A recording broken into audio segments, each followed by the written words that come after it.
Lunch time. இந்த நேரத்துல அன்னத்துல கை வைப்பன தவிர யாரு கன்னத்துல கை வைக்கிற பழக்கம் அடி எனக்கு எப்பயுமே கிடையாது. ஆரம்பிக்கலாங்களா? மட்டன் சிக்கன்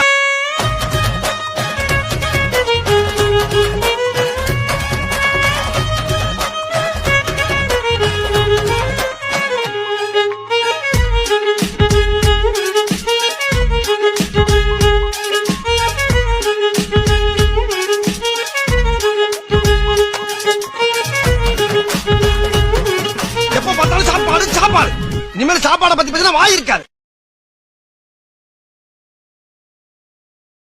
என்ன என்ன ஐட்டங்களோ டூபல் பி பிளாட்டினிலே திறந்து பார்த்தால் தெரிந்து விடும், அள்ளி சென்றால் முடிந்து விடும்.